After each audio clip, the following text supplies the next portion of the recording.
नमस्कार। प्रभात साक्षी news network और आप सभी का स्वागत है। राष्ट्रीय राजधानी दिल्ली के ओल्ड राजेंद्र नगर इलाके में स्थित एक कोचिंग सेंटर में हुए हादसे में 3 छात्रों की मौत के बाद प्रशासन और नगर निगमों की ओर से दिल्ली एनसीआर में बेसमेंट में चल रहे कोचिंग सेंटरों के खिलाफ कार्रवाई की जा रही है। इस कार्रवाई का कोचिंग संस्थान दृष्टि आईएएस के मालिक डॉक्टर विकास दिव्य कीर्ति ने स्वागत करते हुए कहा है कि वह इससे पूरी तरह सहमत हैं। हम आपको बता दें कि समाचार एजेंसी एएनआई को दिए एक विस्तृत साक्षात्कार में विकास दिव्य कीर्ति ने कहा है कि छात्रों की मौत की घटना से जनता में पैदा हुआ आक्रोश जायज है। उन्होंने अधिकारियों से कोचिंग संस्थानों के लिए दिशा निर्देश लागू करने की मांग भी की है।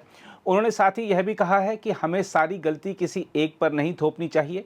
उन्होंने साक्षात्कार के दौरान भ्रष्टाचार, तमाम तरह के कानून और एजेंसियों के बीच समन्वय की कमी की ओर इशारा करते हुए कहा है कि इस घटना के लिए कई कारक जिम्मेदार हैं।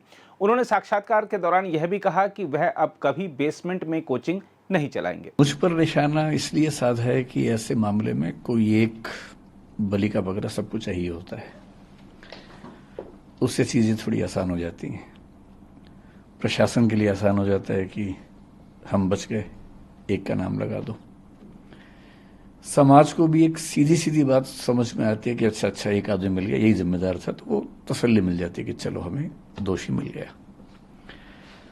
और जो कॉम्पिटिटर्स हैं उनको ये लगता है कि अच्छा मौका है, इसी में स्कोर सेटल कर लिया जाए, हिसाब बराबर कर लिया जाए। जो बच्चे हैं, बच्चे जिस इमोशनल टर्बुलेंस से गुजर रहे हैं, उनकी नाराजगी की वजह यह है कि मैं उनके साथ क्यों नहीं खड़ा हूं। तो बच्चों की नाराजगी जायज है, लेकिन जो सीलिंग का एक्शन है, मेरे ख्याल से 50 से ऊपर इंस्टीट्यूट्स पे हुआ, उसमें एक नाम हमारा भी है। पर शायद उनको मुझसे ज्यादा उम्मीद थी, इसलिए उनको खराब लगा, हर्ट हुए, तो नाराजगी पूरी मुझ पे फूटी है। और मैं इस बात से बहुत संतुष्ट हूं, अच्छा महसूस कर रहा हूं कि सारा रोष मुझ पर है। कम से कम मैं इस बात को लेकर निश्चिंत हूं कि वो मानते हैं कि मुझे उनके साथ और सही पक्ष में खड़ा होना चाहिए था। तो इसके लिए मैं कृतज्ञ हूं कि उन्होंने इतना गुस्सा मुझ पर किया। मीडिया ने गुस्सा क्यों किया? क्योंकि चैनल्स को व्यूज चाहिए, और जिसके नाम पे व्यूज मिलते हैं, अभी तुक्के से पिछले कुछ समय से मुझे व्यूज मिल रहे हैं, तो मेरा नाम लिख के गाली देने में व्यूज ज्यादा मिलते हैं, इसलिए मेरा नाम सबसे ऊपर रहता है। तो सबकी अपनी अपनी वजह है। जैसे आजादी की लड़ाई में वजहें सबकी अपनी अपनी थी, उन सबका नाम था आजादी, अंग्रेजों से मुक्ति। तो इस मामले में भी वजहें सबकी अपनी अपनी हैं, लेकिन सबके पास एक सुविधाजनक नाम है कि उसको गाली दो, कुछ वर्चुअल मॉब लिंचिंग जैसा करो, और सुख भी मिलता है। जब हम किसी को गाली देते हैं तो सुख तो मिलता ही है।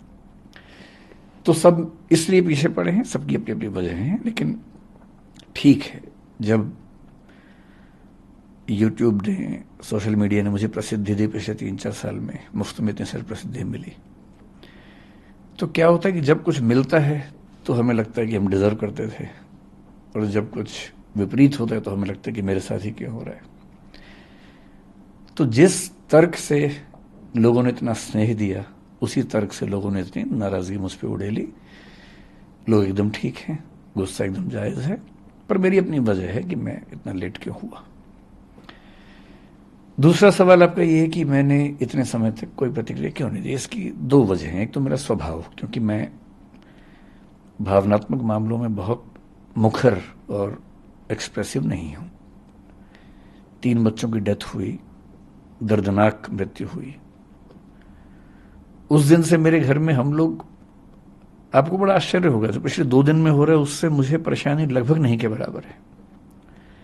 सारे चैनल्स मेरे पीछे पड़े हैं, इससे मुझे परेशानी नहीं के बराबर है। मेरे परिवार में लोग अचंभित भी रहते हैं कि मैं इतना सामान्य कैसे रह लेता हूं। मुझे ज्यादा चिंता दूसरी बात की है कि 3 दिन से हम घर में जब बात करते हैं या सोने जाता हूं, नींद के नजदीक पहुंचता हूं, तो बार बार एक इमेज बनती है कि जब पानी भरा होगा तो उन बच्चों पर क्या गुजरी होगी। क्योंकि 1-2 बार ऐसा हुआ कि नदी में तैरते हुए पानी नाक में भर गया, 1-2 सेकंड्स के लिए डूबते डूबते मरे, मतलब बचे। कितना पेनफुल होता है वो 2-3-5 सेकंड, जो हम तो खैर 2-3-5 सेकंड में फ्री हो गए, निकल गए उससे। पर उन बच्चों ने तो कम से कम 1, 1.5, 2 मिनट, मुझे नहीं पता कितना समय इस चीज़ का होता है, लेकिन लगभग इतना होता ही होगा, झेला ही होगा। उम्मीदों की जब आखिरी कड़ी टूटी होगी, जब टेबल पे चढ़े होंगे बचने के लिए और पानी इतना सारा आ गया होगा। मेरी इस पूरे प्रकरण में मूल चिंता उस अनुभव को महसूस करने की है, और वो दुख है। तो ऐसे दुख में उनके पेरेंट्स को मैं जानता नहीं हूं, मैं उनसे कैसे अपनी बात कहूं, कैसे उनसे मिलूं। दूसरा, जो विद्यार्थी इस समय आंदोलन में हैं, उनकी सारी बातें जायज हैं, लेकिन वो जिस उम्र में हैं, जिस गुस्से में हैं, थोड़ा सा ये भय भी होता है कि अगर हम जाके बात भी करें तो उस समय वो पूरी बात सुनेंगे या नहीं सुनेंगे। अच्छी बात है कि आज ऐसे 3-4 बच्चों से मेरा मिलना हुआ है। मैं भी एक मीटिंग से आ रहा हूँ, एलजी साहब ने बुलाई थी मीटिंग, उसमें कुछ बच्चे भी आए हुए थे और कई इंस्टीट्यूट्स के ऑनर्स भी थे, दिल्ली सरकार के आला अधिकारी भी थे, डीडीए से, एमसीडी से, फायर डिपार्टमेंट से, चीफ सेक्रेटरी दिल्ली सरकार के वो भी थे। तो वहाँ थोड़े से बच्चों से मेरी मतलब 1-to-1 नहीं, लेकिन हाँ मीटिंग के दौरान बातें हुई। अब मुझे लगता है कि वो सहजता है, हो सकता है कि मैं आज या कल में बच्चों से मिलूंगा। क्या दिल्ली सरकार का कोई मंत्री, जिस मीटिंग का आप जिक्र कर रहे हैं एलजी साहब के साथ अभी चंद घंटों पहले हुई, क्या कोई दिल्ली सरकार का मंत्री भी था उसमें? नहीं, एक भी मंत्री नहीं था दिल्ली सरकार। ये मामला अभी एलजी साहब हैंडल कर रहे हैं, तो ब्यूरोक्रेट्स बहुत सारे थे, दिल्ली सरकार का कोई मंत्री नहीं था उसमें। अगर आप कुछ बता सके कि उस मीटिंग में क्या बातचीत हुई, किन मुद्दों पे बात हुई और क्या सहमति बनी? मीटिंग बड़ी अच्छी हुई, अच्छा लगा कि एलजी साहब भी और दिल्ली सरकार अब काफ़ी एक्टिव है। दरअसल उनको भी कुछ मामलों में क्लैरिटी नहीं थी, बच्चों की समस्याएं भी सुनने, कोचिंग इंस्टीट्यूट्स का अपना पक्ष क्या है वो भी सुना, कौन से ऐसे नियम कानून हैं जो कन्फ्यूज़न पैदा करते हैं वो भी सुना, सब नोट किया। उसके बाद एक छोटी कमेटी बनाई गई है, उस कमेटी में मैं भी हूँ, कुछ टीचर्स और भी हैं। उसमें अगर मैं ठीक ध्यान कर रहा हूँ तो दिल्ली के चीफ सेक्रेटरी भी हैं, डीडी एमसीडी के जो हेड्स हैं वो भी हैं। तो हम सब लोग अगले कुछ दिनों में कुछ मीटिंग्स करके इस समस्या का स्थायी समाधान निकालने का प्रयास करेंगे। और वो सुझाव सब लोगों ने दिए, मैंने भी दिए, और वो सब नोट किए गए हैं। कुछ बातों पर ऐसा लग रहा है कि अच्छा समाधान जल्दी निकल जाएगा। सर, आपके कोचिंग सेंटर की बात करते हैं, दृष्टि आईएएस की बात करते हैं। जो मुखर्जी नगर में जो कोचिंग सेंटर है उसको एमसीडी ने उसका बेसमेंट सील कर दिया था। बच्चे आपके जितने भी स्टूडेंट्स हैं वो दोनों कोचिंग सेंटर मुखर्जी नगर में हो चाहे करोल बाग में हो, वहाँ पे प्रोटेस्ट कर रहे हैं। कुछ बच्चे कल रात को आपके घर के सामने भी पहुँच गए हैं। बच्चों में बहुत आक्रोश है, वो जस्टिस चाह रहे हैं। कहीं ना कहीं आपको ये भी लगा है कि दृष्टि आईएएस से कोई चूक हुई है? मतलब ये कह सकते हैं आराम से कि चूक हुई है, और लेकिन वो चूक ऐसी नहीं थी कि नीयत हमारी खराब रही हो, लेकिन हाँ चूक हुई है नियमों के स्तर पर। इंटरेस्टिंग बात या विचित्र बात यह है कि अगर आप मुझसे पूछें कि दिल्ली में कितने कोचिंग इंस्टीट्यूट्स हैं, मेरा ख्याल है कि उनकी संख्या कम से कम 1000 तो होगी ही, शायद ज़्यादा होगा, 2000 भी हो सकते हैं, ज़्यादा भी हो सकते हैं। जो नॉर्म है फायर एनओसी की, एजुकेशन बिल्डिंग की, अगर आप मुझसे पूछें कि दिल्ली में कितनी बिल्डिंग्स के पास हैं, मेरा अनुमान है कि 2000 में से शायद एक के पास भी नहीं है। एक के पास भी? जी, ध्यान रखिए मैं जो कह रहा हूं, fire NOC for educational building. Fire NOC कई तरह के होते हैं, अलग अलग कैटेगरीज में होते हैं, अलग अलग चीज़ों के लिए बने होते हैं। ऐसा नहीं है कि कोशिश हमने या बाकी इंस्टीट्यूट्स ने नहीं की, पर क्या होता है कि जब कोई हादसा होता है उसके बाद मोटी मोटी चीज़ें सतह पे आती हैं कि फायर एनओसी नहीं था, या ये नहीं था, या वो नहीं था, और जनता का आक्रोश फट पड़ता है। उसके पीछे की वजहें क्या हैं, परिस्थितियां क्या हैं, वो सोचने के लिए, समझने के लिए धैर्य चाहिए, समय चाहिए। तो मैं असल में 3 दिन से ये भी चाह रहा था कि पहले सारी स्थितियां सामने आ जाएं, क्योंकि 1-1.5 दिन तक तो ये स्पष्ट नहीं हो रहा था कि कितने बच्चे थे, क्या स्थिति है। धीरे धीरे चीज़ें स्पष्ट हुई, तो फिर आज ये मीटिंग हुई, तो मेरा ख्याल है कि अब हम उन सब बातों पर ज़्यादा स्पष्ट रूप से बात कर सकते हैं। जहाँ तक बात है हमारी बेसमेंट की, हमारी बेसमेंट मुखर्जी नगर में थी। करोल बाग में हमारे पास 4-5 बिल्डिंग्स हैं, उनमें से एक बिल्डिंग की बेसमेंट सील हुई है। बेसमेंट जो करोल बाग में थी वो अप्रूव्ड बेसमेंट है, अप्रूव्ड कमर्शियल बेसमेंट है, जिसमें एनओसी पे लिखा हुआ है कि उसमें ऑफिस चलाया जा सकता है। उसमें ऑफिस ही चल रहा था, पर अभी एमसीडी पर जो दबाव था उन्होंने इनडिस्क्रिमिनेट तरीके से सबको सील किया है, हमें भी सील किया है। नेहरू विहार में जो बेसमेंट थी, जिसको लेके काफी ज्यादा शोर हुआ, दरअसल क्या होता है कि जैसी बेसमेंट की बात आई तो सबके मन में बेसमेंट की एक इमेज बन गई है, एक छवि बन गई है। छवि ऐसी है कि एक छोटी सी बेसमेंट है, उसमें कुछ बच्चे बैठे हुए हैं, एक ही दरवाजा है, अगर वो बंद हो जाएगा तो क्या हो। एकदम जायज बात है। जो नेहरू विहार की बेसमेंट थी वो किसी घर की बेसमेंट नहीं थी, वो एक कमर्शियल मॉल है, उसकी बेसमेंट है। बहुत बड़े आकार की बेसमेंट है, उसमें एक नहीं, दो नहीं, 7 एग्जिट हैं। 7 एग्जिट आपस में कनेक्टेड हैं। उसमें क्लासरूम्स थे, हर एक क्लासरूम के अंदर मैप लगे हुए हैं कि किसी भी इमरजेंसी में आप कहां कहां से बाहर निकल सकते हैं। हमारे स्टाफ के जितने मेंबर्स हैं उन सब की ट्रेनिंग वहां पर लगातार होती है। फायर डिपार्टमेंट की मॉक ड्रिल्स वहां पर लगातार स्टाफ के साथ होती हैं। मैं अपने होशो हवास में ये बात कह रहा हूं कि हमें 3 दिन पहले जो इंसिडेंट हुआ उसके पहले ये एहसास था कि वो बेसमेंट शायद दिल्ली के सबसे सेफ इंफ्रास्ट्रक्चर्स में से एक है, क्योंकि जहां तक फायर की बात है, और वो बिल्डिंग बनी है नेशनल बिल्डिंग कोड के जो लेटेस्ट प्रतिमान है उनके हिसाब से, क्योंकि वो बिल्डिंग हाल ही की बनी हुई 10-12 साल पहले की बिल्डिंग है। जब वो बिल्डिंग बनी, क्योंकि हम उसके मालिक नहीं हैं, हम उसके टेनेंट हैं, जो उसके मालिक हैं, जब हमने उनसे पूछा, क्योंकि पिछले 1-2 साल से ये प्रोसेस ज्यादा हुआ शुरू, हमने उनसे पूछा कि क्या आपके पास अथॉरिटी है। उन्होंने कन्वेंस डेट की कुछ चीजें अंडरलाइन करके दी, जो उन्होंने हाई कोर्ट में भी दिखाई। हाई कोर्ट में इस पे 1-1.5 साल से केस भी चल रहा है। डीडी और एमसीडी के बीच में कुछ कंफ्यूजन्स हैं, कई चिट्ठियां एमसीडी ने लिखी हैं, कई डीडी ने जवाब दिए हैं। अब कोर्ट में कल फिर उसकी अर्ली हियरिंग होने वाली है, उसमें वो बात भी आने वाली है 28 अगस्त को, वरना वो हियरिंग थी 28 अगस्त को, फैसला वैसे भी होने वाला था कि ये अलाउड है या नहीं, उसके बाद हम शायद हटते ही। और पिछले 1 साल में हमने अपने स्टूडेंट्स को न केवल क्लास में मैंने बताया कई बच्चों को, अब जो एकदम लेटेस्ट वाले बच्चे उनको छोड़ दें, क्लास में जा जाके सबको बताया कि ऐसा हो सकता है कि हमें इसकी परमिशन ना मिले, उस केस में हम शिफ्ट करेंगे।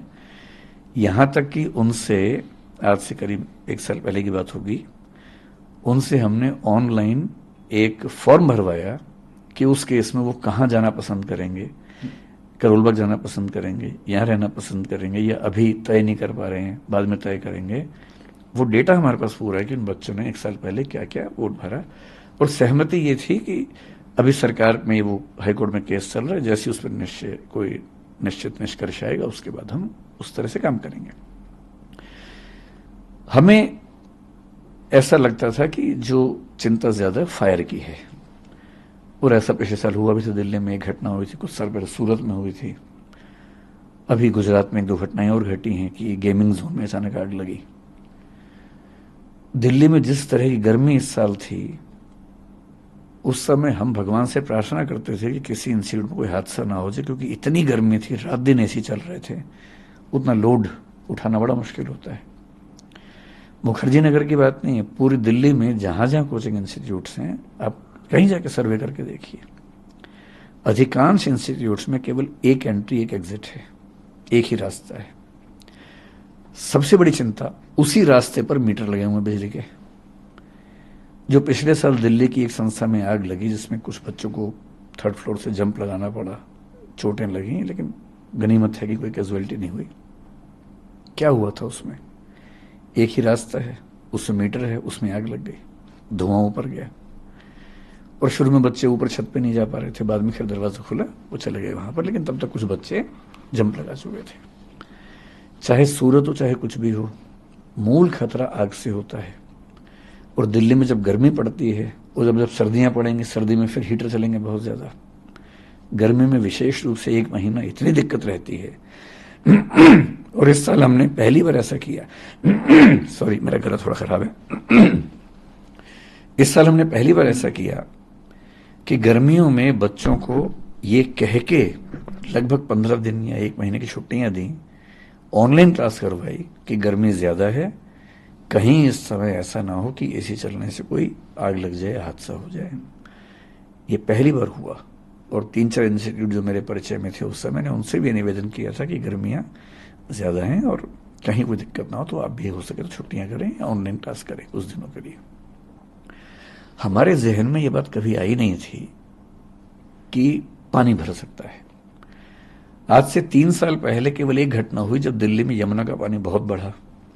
इस मॉल के पास में एक नाला है, करीब 50 एरियल डिस्टेंस 50 मीटर के आसपास या 30 मीटर के आसपास होगा, वहां से उसमें पानी का लेवल भरने लगा। जैसे उसमें पानी का लेवल भरने लगा, हमने अपने इंस्टीट्यूट में 7 दिन की छुट्टी कर दी कि जब तक ये नीचे नहीं जाएगा हम क्लास नहीं लेंगे। 7 दिन छुट्टी हुई, ऑनलाइन क्लास चली, बच्चे वहां चले गए। 3 दिन पहले जो घटना घटी उसके बाद पहली बार हमें ये रियलाइजेशन हुआ कि कहीं ऐसा भी तो हो सकता है। ये हमारे जहन में कभी नहीं आया था। और मैं एमसीडी का तहे दिल से शुक्रिया करता हूं कि उन्होंने सीलिंग कर दी है। और मैं चाहूंगा कि पूरी दिल्ली में जहां भी कोई ऐसी बिल्डिंग हो जहां अनसेफ तरीके से क्लासेस चलती हों, हमारी हो किसी की भी हो, स्ट्रिक्ट एक्शन हो, लेकिन एक पॉलिसी सरकार की तरफ से बन जाए जो पॉलिसी मतलब क्लियर कट हो, ट्रांसपेरेंट हो। जैसे भी फायर सर्टिफिकेट को लेकर बड़ी दिक्कत है। आप फायर डिपार्टमेंट से सर्टिफिकेट जब मांगते हैं, पहली बात तो सीधे इश्यू नहीं करते, वो कहते हैं कि आप एमसीडी के थ्रू आओ, डीडीए के थ्रू आओ। आज की मीटिंग में ये प्रस्ताव भी रखा गया और आज फायर डिपार्टमेंट ने कहा कि हमें ऐसी व्यवस्था बनाएंगे कि सीधे हमसे आप सर्टिफिकेट ले सकते हैं। फायर डिपार्टमेंट से सर्टिफिकेट मिलता भी है तो उस पर क्लियर क्या लिखा होता है, क्योंकि वो बिल्डिंग कमर्शियल है तो कमर्शियल सर्टिफिकेट है। एमसीडी कहती है कि एजुकेशनल सर्टिफिकेट चाहिए। एजुकेशनल बिल्डिंग का certificate to the best of my knowledge Delhi में एक भी प्राइवेट संस्था के पास नहीं है, केवल कॉलेज, यूनिवर्सिटी, स्कूल को मिलता है। और यह भी क्यों हुआ? क्योंकि 2020 से पहले डीडीए की भाषा में हम एजुकेशनल बिल्डिंग वाली एक्टिविटी में नहीं थे, हम कमर्शियल एक्टिविटी में थे। कोचिंग इंस्टीट्यूट्स जीएसटी के हिसाब से आज भी कमर्शियल एक्टिविटी है और इसलिए जो जीएसटी में हमारा टैक्स जमा होता है वो कमर्शियल कोचिंग नाम से होता है, तो हम कमर्शियल एक्टिविटी हैं। कमर्शियल एक्टिविटी का मतलब है कमर्शियल बिल्डिंग में हम काम कर सकते हैं। हम वहाँ काम करते थे। जिस मॉल की बात आप कर रहे हैं उस मॉल के मालिक ने मुझे कई बार ये विश्वास दिलाया है कि कमर्शियल मॉल के तौर पर इसके पास एनओसी है। कैसे है? कन्वेंस डीड में लिखा हुआ है, DDA is giving the conveyance deed on the basis of the fire clearance received from the fire department. लेकिन बेसमेंट के पास पूरी क्लैरिटी ऐसी नहीं थी। इसका क्या जवाब दिया उन्होंने कि 2018 में जब एफएआर के रूल्स चेंज हुए, फ्लोर एरिया रेशो बोलते हैं, जब रूल्स चेंज हुए तो एडिशनल एफएआर उनको मिला है और एडिशनल एफएआर के लिए उन्होंने डीडीए में अप्लाई किया हुआ है कमर्शियल एफएआर बनाने के लिए। अगर वो कमर्शियल एफएआर है तो कमर्शियल एक्टिविटी वहां हो सकती है। We have been under this impression. और हमेशा ध्यान रखना है, जब बेसमेंट को लेके हमें खूब आजकल नाराजगी है, ठीक है होनी चाहिए, हम एकदम सहमत हैं कि बेसमेंट सील हो जानी चाहिए, लेकिन दिल्ली की मेट्रो बेसमेंट में चलती है, अंडरग्राउंड ही चलती है। पालिका बाजार बेसमेंट में ही है। दिल्ली के लगभग हर मॉल में बेसमेंट में बहुत बड़े शॉपिंग कॉम्प्लेक्सेस हैं, वहां लाखों लोग शॉपिंग करते हैं वहां पर, क्योंकि वहां की जो बेसमेंट है ठीक तरीके से बनाई गई हैं। और कमर्शियल मॉल की तरफ से हमें ये बार बार आश्वासन मिला कि वो बेसमेंट उसी तरीके से बनी हुई है। और उन्होंने कहा कि हमने डीडीए में अप्लाई किया है कि हमें कमर्शियल एफएआर में इसका एनओसी मिले। अगर कमर्शियल एनओसी मिल जाता, एनओसी क्यों नहीं मिल रहा? डीडीए का मानना है कि ये काम एमसीडी का है, एमसीडी का मानना है कि काम डीडीए का है। एमसीडी ने कई पत्र डीडीए को लिखे, डीडीए ने कई पत्रों में जवाब एमसीडी को दिया और यहां तक कहा कि हमारे पास डॉक्यूमेंट्स नहीं है, ये आपको देखना पड़ेगा। पिछली मीटिंग में हाई कोर्ट में डीडीए ने पहली बार ये कहा कि हम एमसीडी को राइट्स दे रहे हैं और अब एमसीडी जो कल हियरिंग होने वाली, शायद उसके बाद हमें वैसे भी इशू करती, या तो परमिशन मिल जाती या वो इशू करती कि आपको ये छोड़ना पड़ेगा, तो हम छोड़ते उसको। मतलब बेसमेंट होने मात्र से चीजें जैसी फैल जाती हैं। मैं आपसे फिर कह रहा हूं, ऑन रिकॉर्ड कह रहा हूं, उस बेसमेंट का पूरा लेआउट स्ट्रक्चर एमसीडी को हमने सबमिट किया हुआ है, डीडीए को सबमिट किया हुआ है, फायर डिपार्टमेंट को सबमिट किया हुआ है एनओसी के लिए कुछ महीने पहले। अब तक वहां से रिजेक्शन भी नहीं है उसका। और उसमें 7 फायर एग्जिट्स बड़े बड़े, वो सब उसमें नक्शे में है और नक्शे में नहीं है, वो रियलिटी में भी है। सर आपने अभी एक बात बोली, लेकिन इसके बावजूद पिछले 3 दिन में जो घटना घटी, उसे देखने के बाद मुझे एहसास है कि ये केयरलेसनेस थी, हमारे दिमाग में बात कभी नहीं आई। और मैं आपके चैनल पर बड़ा खुल के कह रहा हूं कि परमिशन कभी भविष्य में मिल भी गई तो भी हम बेसमेंट में काम नहीं करेंगे। मैं इसका भरोसा आपको दे रहा हूं। और मैं चाह रहा हूं पूरी दिल्ली में एक भी कोचिंग इंस्टीट्यूट बेसमेंट में ना चले, और ऊपर भी चले तो फायर सेफ्टी के साथ चले। मैं आपको एक बात और स्पष्ट कर देता हूं यहां पर। आपको हो सकता लगे कि मैं बहुत बड़ी बात बोल रहा हूं, मैं खुल के ये बात कह रहा हूं। बिल्डिंग सेफ्टी नॉर्म्स के मामले में जितनी शिद्दत से हम कोशिश करते हैं, मुझे भरोसा है कि वैसी शिद्दत कहीं आपको नहीं मिलेगी। अगर आप चाहेंगे, मैं भी आपको अपने व्हाट्सएप में एक चीज दिखाऊंगा। हमारे पास आप मुझे नहीं पता बाकी इंस्टीट्यूट्स क्या करते हैं, मैं अपना बता रहा हूं आपको। 2 महीने पहले, 3 महीने पहले हमने एक वैकेंसी निकाली, क्योंकि हमने 1.5 साल पहले एक डिविजनल हेड रैंक का ऑफिसर बनाया अपनी कंपनी। डिविजनल हेड हमारे यहाँ सीनियर मैनेजमेंट का पार्ट है, जो केवल सेफ्टी देखेगा बिल्डिंग्स की। उसका एक ही काम था, बिल्डिंग की सेफ्टी देखना। जनवरी 2023 में हमने एक व्हाट्सएप ग्रुप बनाया, मैं उसका मेंबर हूं। उस ग्रुप का काम क्या है? 16 पॉइंट्स उसमें लिखे हुए हैं, जिसमें एक लिखा हुआ है कि मैंने चेक कर लिया है कि सारे दरवाजे खुले हैं, फायर एग्जिट साफ है, उसमें कोई बाधा नहीं है, छत के दरवाजे खुले हुए हैं, कोई इमरजेंसी होने पर बच्चे बाहर निकल सकते हैं। वो सब 16 पॉइंट्स हैं उसमें।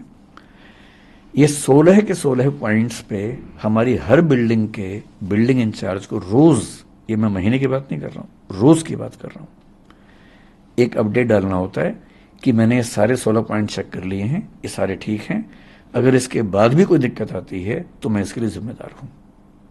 ये रोज होता है। आप अगर व्हाट्सएप पर देखना चाहेंगे, इसके बाद देखिएगा। और ये हर बिल्डिंग के लिए रोज होता है। इसके अलावा 3 महीने पहले हमने एक वैकेंसी निकाली, 2 महीने पहले ज्वाइनिंग हुई मई के अंत में, एक ऐसे व्यक्ति की जिसका नाम ही है फायर एंड सेफ्टी ऑफिसर। उनका काम क्या है? वो 14 साल से बड़े बड़े मॉल, बड़े बड़े हॉस्पिटल्स में, फोर्टिस जैसे हॉस्पिटल में, एम्बियंस जैसे मॉल में फायर एंड सेफ्टी काम कर चुके हैं। वो दृष्टि के पेरोल पे हैं। उनका एक ही काम है कि सारी बिल्डिंग्स का ऑडिट करना, और जहां जरा भी दिक्कत है सेफ्टी के मामले में उसको ठीक करना। उनके अंडर हमने फायर मार्शल्स नियुक्त किए हैं अपनी बिल्डिंग्स में, ताकि कभी फायर की दिक्कत आए तो नॉर्मल स्टाफ ट्रेंड है हमारा नियम है कि जब भी कोई स्टाफ ज्वाइन करता है, MTS मल्टीटास्किंग स्टाफ जो होता है, 7 दिन के अंदर उसकी फायर ट्रेनिंग होती है। और इसके अलावा अब हम फायर मार्शल हर बिल्डिंग में अपॉइंट करें, ताकि कभी फायर हो जाए, क्योंकि वो ट्रेंड है, बहुत ज्यादा सीख के आए हैं, तो वो तुरंत आग बुझा देंगे, जबकि बाकी लोग शायद उतना तुरंत ना बुझा सके। हर क्लासरूम, हर ऑफिस में फायर एक्सटिंग्विशर्स हमने लगा रखे हैं, जो लगातार रिफिल होते हैं। मैं चाहूंगा कभी आपको मौका मिले, अगर आप सर्वे कर सकते हैं, दिल्ली या दिल्ली के बाहर हमारी किसी भी शाखा में जाइए, किसी भी क्लासरूम में जाइए, किसी भी बिल्डिंग में कम से कम 2 एग्जिट ना हो तो मैं जिम्मेदार हूं। हम ऐसी बिल्डिंग रेंट पे लेते ही नहीं जिसमें फायर एग्जिट ना हो। कई बिल्डिंग्स में आप देखेंगे लोहे का बहुत बड़ा फायर एग्जिट बना हुआ, चाहे करोल बाग में देखे, चाहे जयपुर में देखे, चाहे इलाहाबाद में देखिए। वो हमारी शर्त होती है। इंदौर में हमें 1.5 साल एक्स्ट्रा लग गया, केवल इसलिए कि एक भी बिल्डिंग ऐसी नहीं मिल रही थी जहां 2 एग्जिट हो। हमने एक लैंडलॉर्ड से बात करके उसकी जमीन पे, प्लॉट पे बिल्डिंग बनवाई 2 फायर एग्जिट वाली, और वहां काम शुरू किया। 2 साल लेट काम शुरू किया, सिर्फ इसलिए कि किसी भी स्थिति में किसी बच्चे या स्टाफ की जिंदगी से समझौता ना हो। हमारी नीयत ऐसी ही है। एक गलती हुई समझने में, मैं पूरे देश से, पूरे समाज से माफी मांगता हूं कि हाँ वो गलती हुई, आगे वो गलती नहीं होगी। Sir, if I am not mistaken, आपने अभी थोड़ी देर पहले कहा कि MCD ने जो एक्शन लिया है आपके बेसमेंट के खिलाफ, जो सील किया गया है, वो डिस्क्रिमिनेटरी है। डिस्क्रिमिनेटरी करोल बाग के लिए वो अंडर प्रेशर लिया गया। मैंने कहा इनडिस्क्रिमिनेट का मतलब ये हुआ कि सब पे ले लिया है। इरिस्पेक्टिव, और उसमें सारे नॉर्म्स जगह पे है, साफ बता रहा हूं, और उसके बाद भी वो लिया गया। और हमारे नहीं, 1-2 के साथ और भी हुआ। करोल बाग में जो मेन रोड है उस पे कई ऐसी बेसमेंट्स है जो कमर्शियली अप्रूव्ड हैं, पूरा हमारे पास NOC है उसका। भाई MCD ने उसको अप्रूव किया, कमर्शियल बेसमेंट के नाम से अप्रूव किया। कमर्शियल बेसमेंट में लिखा है कि क्या क्या एक्टिविटीज कर सकते हैं, ऑफिस चला सकते हैं, या गोदाम बना सकते हैं, या 1-2 चीजें और लिखी हैं। ऑफिस ही चल रहा है, 2 एग्जिट हैं, छोटे छोटे एग्जिट हैं 2, सारे फायर प्रोविजंस हैं, पर सील किया। वहां पे कोई क्योंकि क्लासेस नहीं चल रही थी, कोई क्लास नहीं, एक भी नहीं। बेसमेंट में कोई करोल बाग में एक भी नहीं, एक भी क्लास नहीं चल रही थी। ऑफिस क्लास हमारी बेसमेंट में सिर्फ मुखर्जी नगर नेहरू विहार में हाँ। चल रही थी। उसकी वजह ये है, और बाकी एक दो सेंटर्स में बहुत छोटी 1-2 क्लासेस, क्योंकि वहां पर ऐसी शायद मेरे ख्याल से मनाही नहीं है, बहुत छोटे 10, 20, 50 बच्चों वाले जो क्लासेस होते हैं, वो भी मैंने कल मना करवा दिया कि वहां नहीं चलाएंगे हम। मुखर्जी नगर में दिक्कत क्या है कि बहुत छोटा इलाका है, छोटे छोटे घर हैं वहां पर। उन सब घरों में एक एंट्री एग्जिट है। अगर आप वहां क्लास चलाएं, 200 बच्चे हैं, 100 बच्चे हैं, और आग लग जाए तो बहुत रिस्की हो जाता है, जो एक इंसिडेंट दिखा भी हमने। मेरी समझ में उस इलाके में सबसे ज्यादा सुरक्षित बिल्डिंग वही कमर्शियल मॉल की है जो हमने ली। हमने 2012-13 में वहां काम करना शुरू किया, केवल ऊपर, बेसमेंट का हमें आइडिया भी नहीं था। वहां बेसमेंट में 3 इंस्टीट्यूट क्लासेस चलाते थे, बाद में एक और बढ़ा, 4 हो गए, हम नहीं थे। 2017-18 के आसपास शायद पहली बार हमें जब जरूरत पड़ी तो पता लगा कि क्लासरूम नीचे उपलब्ध है। वहां 3-4 इंस्टीट्यूट चल रहे थे पहले से, तो हमने ये एज्यूम किया कि इसके हमारे परमिशन होंगी, तो हमने लिया। धीरे धीरे कंपटीशन ऐसा हुआ कि वो इंस्टीट्यूट वहां से चले गए, क्योंकि उतना नहीं मैनेज कर पाए। जब वो चले गए तो मॉल के मालिक ने हमसे कहा कि अगर आप चाहें तो आप इसको ले लीजिए। हमने लिया। आखिरी एक और इंस्टीट्यूट था, उसने भी कुछ दिन पहले तक रखा हुआ था, बाद में फिर वो मॉल की तरफ से हमें मिला। वहां हम IAS के जो मेंस वाले बच्चे हैं, मेंटरशिप लाइब्रेरी चलाते थे, अब वो बंद हो गई, उनका 1.5 महीने बाद मेंस है, तो हम अभी उनके लिए भी रास्ता निकाल रहे हैं कि उनको कहाँ बिठाएं। उनकी भी दुविधा है। सर, अभी एक ये प्रेस रिलीज आई है 2:41 पे, इसके 2-3 पॉइंट्स पे मैं आपसे बात करना चाहूंगा। जो हमारी प्रेस रिलीज है दृष्टि IAS ने जो आपने मेरी रिलीज, तरफ से हाँ है, आपकी तरफ से मेरी है, ही जो सोशल मीडिया हैंडल पे अपलोड किया गया। 2-3 पॉइंट है, मुझे उस पर बात करना है, लेकिन एक चीज मुझे उससे आपसे पहले पूछनी है। जब मैं ट्विटर पे कमेंट सेक्शन में जा रहा था इसमें, तब बहुत सारे स्टूडेंट्स का ये आक्रोश था कि विकास जी हमारे साथ एक बार ग्राउंड पे आए तो सही, एक बार हमारी बात तो सुने, एक बार हमारे बीच में बैठे तो सही। वो आए ही नहीं अभी तक, 3 दिन हो गए हैं। कुछ बाकी टीचर्स भी आए हैं, मिनिस्टर्स भी गए हैं, लेकिन जो टीचर जिसे हम इतना प्रेम करते थे, जिसे इतना सुनते थे, जिसे इतना फॉलो करते थे, वो 3 दिन बाद स्टेटमेंट रिलीज कर रहा है और हमारे बीच नहीं आया। नहीं, देरी के लिए तो हमने खेद जताया है, क्योंकि मैं आप स्टूडेंट से मिलने जाएंगे? एकदम जाऊंगा। मैं दरअसल कोशिश करता हूँ, मेरी हमेशा से आदत रही है कि चीजें पूरी स्पष्ट होने के बाद प्रतिक्रिया दूं, हड़बड़ी में ना दूं। तो मैं थोड़ा वेट कर रहा था, मेरा ख्याल है कि थोड़ा पहले कर देना चाहिए था। दूसरा, स्टूडेंट से अब तक नहीं मिलने की वजह वही थी कि आक्रोश जब बहुत ज्यादा होता तो आप अपनी बात ठीक से रख भी नहीं सकते हैं। मेरा ख्याल है कि आज या कल में मैं उन बच्चों से मिलूंगा, और मुझे उम्मीद है, और बच्चे दिल के बड़े कोमल होते हैं, जितना जल्दी नाराज होते हैं उतना जल्दी वो ठीक हो जाते हैं। तो मुझे पता है कि बच्चों की नाराजगी मुझसे क्यों है और वो दूर कैसे होगी। सर, एक 5th पॉइंट आपकी प्रेस रिलीज में है, वो बोलता है कि DDA, MCD and Delhi fire department के नियमों में असंगति है, कॉन्ट्राडिक्टरी है। आप समझाएंगे कि क्या वो लॉज हैं जिनमें कॉन्ट्राडिक्टरी है, ये वेल कोऑर्डिनेटेड नहीं है आपस में? दिल्ली में ये समस्या है कि अलग अलग विभागों में कोऑर्डिनेशन थोड़ा कम दिखता है। आज भी इस मीटिंग में सब बातें हुई। जैसे मैं आपको एग्जांपल देके समझाऊं, DDA ने पहला मास्टर प्लान 1962 में बनाया, फिर 2001 में बनाया। 2001 तक, जहां तक मेरी जानकारी, मिक्स्ड लैंड यूज नाम की कोई चीज नहीं होती थी।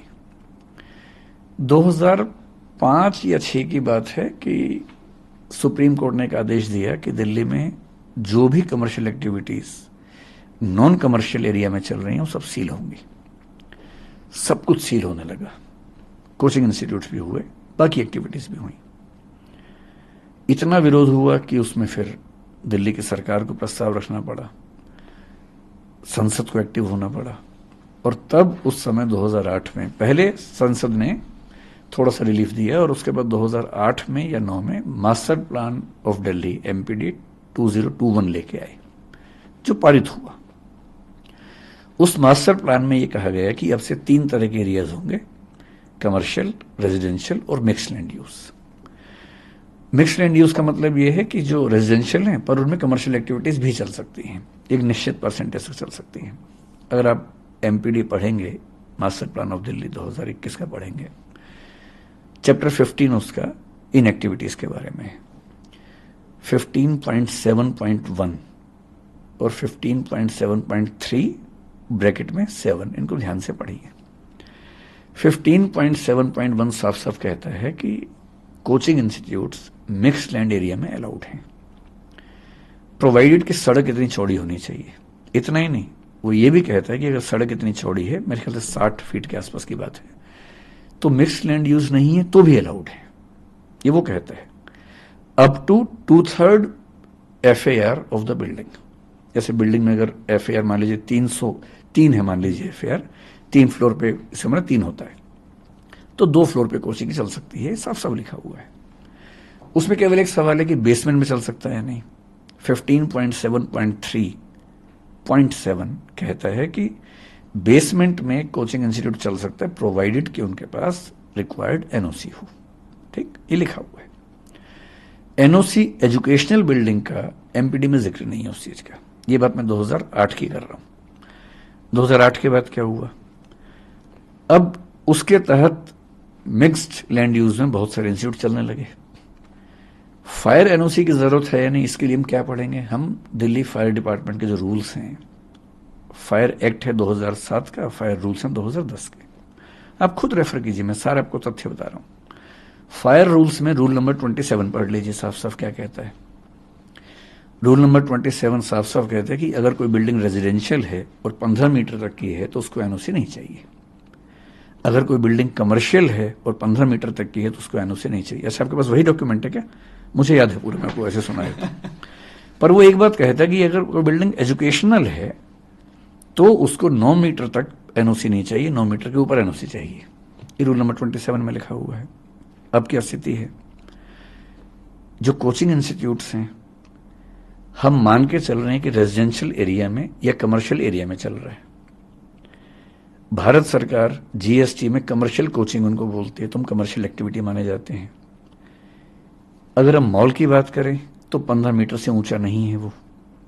रेजिडेंसीज की बात करें 15 मीटर से ऊंचे नहीं है।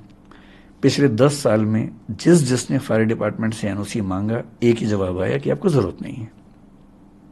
ठीक, उन्हें नहीं मिला, किसी को नहीं मिला क्योंकि जरूरत नहीं है। As per rule 27 they are not suppose to give the NOC। उनकी भी गलती नहीं है, वो तो रूल्स के हिसाब से काम कर रहे थे। अब दिक्कत यह है कि उन्हीं बिल्डिंग्स में बच्चे पढ़ रहे हैं।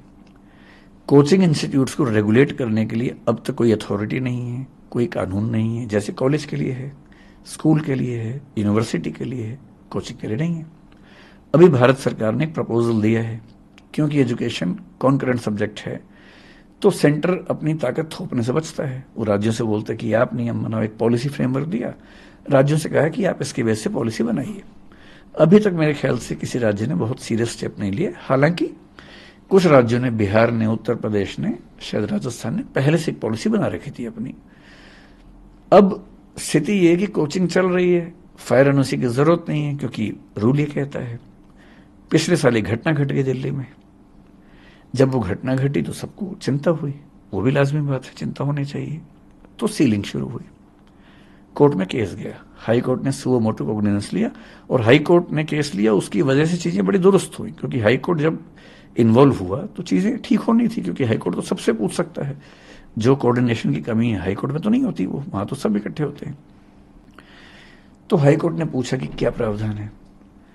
अब इस बीच में DDA ने 2020 में यूनिफाइड बिल्डिंग बाई लॉज में संशोधन किया, जो 2016 के नियम थे। उसमें क्या किया, एजुकेशनल बिल्डिंग के हेडिंग में कोचिंग इंस्टीट्यूट्स का नाम लिख दिया, जो कि पहले नहीं लिखा हुआ था। तो 2020 से कोचिंग इंस्टीट्यूट्स में नॉर्म कौन सी लागू होगी, एजुकेशनल बिल्डिंग की। एजुकेशनल बिल्डिंग के लिए नियम बहुत सख्त हैं और इसका मतलब है कि मास्टर प्लान में संशोधन के बाद जिन लोगों ने मिक्स लैंड में कोचिंग चलाया, कन्वर्जन चार्ज पे किया, 10 साल का पार्किंग चार्ज पे किया, जो कि नियम था उस समय का, अब वो भी वहां नहीं चलेंगे। तो हाई कोर्ट में पॉइंट्स उठाए गए, सब लोगों ने उठाए। वहां पर होते होते कंफ्यूजन ये था कि नेशनल बिल्डिंग कोड ये कहता है कि 100 से कम बच्चे अगर हैं तो उस बिल्डिंग को एजुकेशनल बिल्डिंग नहीं माना जाएगा। ठीक, लेकिन यूनिफाइड बिल्डिंग बाई लॉज 2020 उसमें एक लाइन आ गई कि अगर 20 से ज्यादा बच्चे हैं तो एजुकेशनल बिल्डिंग माना जाएगा।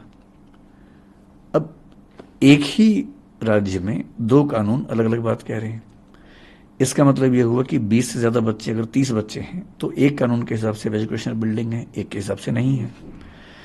अब एमसीडी ने जब सीलिंग शुरू की तो दिल्ली फायर डिपार्टमेंट ने पिछले 1 साल में क्या स्टैंड रखा, बड़ा क्लियर स्टैंड रखा और अच्छा स्टैंड रखा। उन्होंने अपनी समझ से अच्छा रखा।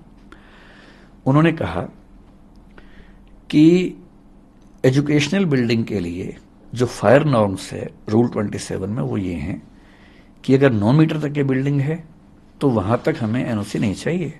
लेकिन आप ढूंढ रहे हैं उसको, नहीं। देखिए रूल नंबर 27 को देखिए, उसमें क्या था कि कमर्शियल और रेजिडेंशियल बिल्डिंग को 15 मीटर तक एनओसी नहीं चाहिए। 15 मीटर तक, लेकिन एजुकेशनल बिल्डिंग को 9 मीटर के ऊपर चाहिए। अब अगर हम एजुकेशनल बिल्डिंग मान लें इनको, तो 9 मीटर तक क्या होता है, ग्राउंड और फर्स्ट फ्लोर कवर हो जाता है। तो दिल्ली फायर डिपार्टमेंट ने पिछले 1 साल में जो स्टैंड रखा वो ये रखा कि ग्राउंड और फर्स्ट फ्लोर पे अगर कोचिंग चल रही है तो एनओसी नहीं चाहिए, उसके ऊपर है तो चाहिए। तो मुखर्जी नगर में, दिल्ली के बाकी क्षेत्रों में कोचिंग इंस्टीट्यूट ने जनरली क्या किया, 2nd 3rd फ्लोर को बंद करना शुरू कर दिया, ग्राउंड फर्स्ट पे एक्टिविटीज करनी शुरू की। हालांकि मेरा अपना मानना है कि फर्स्ट फ्लोर पे भी रिस्क उतना ही हो सकता है, अगर सीढ़ी एक ही है तो खतरा उतना ही है, मेरा अपना ऐसा मानना है। ग्राउंड पे आमतौर पे 2 रास्ते होते हैं तो इतनी दिक्कत नहीं है, अगर सरकार मानना चाहे तो इस बात को कंसिडर करना चाहिए। अब इसलिए सीलिंग नहीं हुई क्योंकि ग्राउंड फर्स्ट पे चल रहा था। हाई कोर्ट ने पिछली हियरिंग में, जो कि अभी मेरे ख्याल से 12 जून की बात है, 12 जून नहीं सॉरी, उससे पिछली हियरिंग शायद 10 मई को हुई थी वो हियरिंग मेरे ख्याल से, उसमें एक नया स्टैंड लिया और उसने कहा कि अगर एजुकेशनल बिल्डिंग है, पहली बात तो एजुकेशनल बिल्डिंग है या नहीं, हम केवल एक बात से तय करेंगे कि यूज क्या हो रहा है।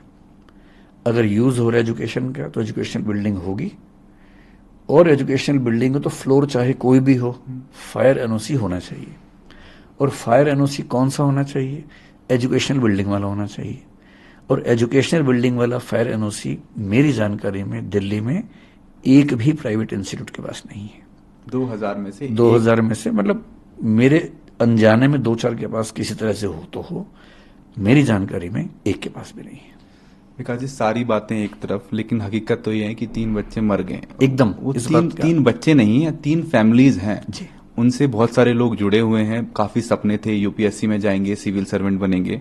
श्रेया यादव, तानिया सोनी और निविन डालविन, ये 3 बच्चे मर गए हैं, पानी में डूब के मर गए। किसी ने सोचा भी नहीं होगा, ऐसे सपने में भी नहीं सोचा होगा कि 3 बच्चे डूब के मर जाएंगे। किसी की तो जिम्मेदारी बनती होगी, कहीं ना कहीं तो वो बक रुकेगी, कहीं ना कहीं तो अकाउंटेबिलिटी फिक्स होगी। एकदम ठीक बात। क्या ये एमसीडी की गलती थी, सरकार की गलती थी, किसकी गलती थी? मतलब मैं इस चीज से बचता हूं कि हम सारी गलती किसी एक पर ही थोप दें, जैसे सोशल मीडिया मुझ पर थोप रहा है। आप भी किसी एक पर थोपना चाहें तो थोप लें, पर मैं नहीं थोपूंगा। गलती किसकी है? मेरे ख्याल से एक कमी यह है कि अलग अलग कानून, अलग अलग एजेंसीज में कोऑर्डिनेशन की कमी है। नीयत सबकी ठीक है, अगर थोड़ा कोऑर्डिनेशन होता, जैसे आज की जो मीटिंग थी उससे बड़ा अच्छा प्रस्ताव एक व्यक्ति ने दिया जिसको एलजी साहब ने तुरंत एक्सेप्ट किया। हम सबने कहा कि सर आप एक ऐसी कमेटी बना दीजिए जहां हम बैठ के सारी बातें समझा दें, सारा पक्ष रख दें, फिर जो आप आदेश देंगे, जो नियम बनाएंगे, आप केवल 10-15 दिन का समय दे दीजिए, जो उस नियम को ना माने उसको बंद कर दीजिए। हम सबसे पहले तैयार हैं उस चीज के लिए। हमें भी तो क्लैरिटी चाहिए कि क्या क्या नियम है। इस घटना की जिम्मेदारी अगर तय करनी हो तो मेरे ख्याल से पहली समस्या ये वाली है। भ्रष्टाचार तो निश्चित रूप से है ही, कहने की बात ही नहीं है। अगर आप उस दिन के वीडियो को देखेंगे तो मैं बहुत परेशान रहा उस वीडियो को देख के कि सड़क पर बहुत पानी भरा हुआ है। बेसमेंट का जो लेवल है वो सड़क के लेवल से बहुत ही नजदीक है, ऊंची बेसमेंट नहीं है, लगभग उसी लेवल की बेसमेंट है। बहुत खतरा नजर आ रहा है कि अगर पानी उछला तो अंदर चला जाएगा। इतने में एक जीप वहां से गुजरी और मुझे आज पता लगा कि वहां एक बड़ा सा पैनल रख के रोका हुआ था पानी को अंदर जाने से, और अंदर बच्चे लाइब्रेरी में बैठे हुए थे। जैसी वो जीप तेजी से गुजरी, पानी जोर से उछला और उस पानी से वो टूट गया जो टेम्परेरी रास्ता बना हुआ था, तो पानी अंदर जाने लगा।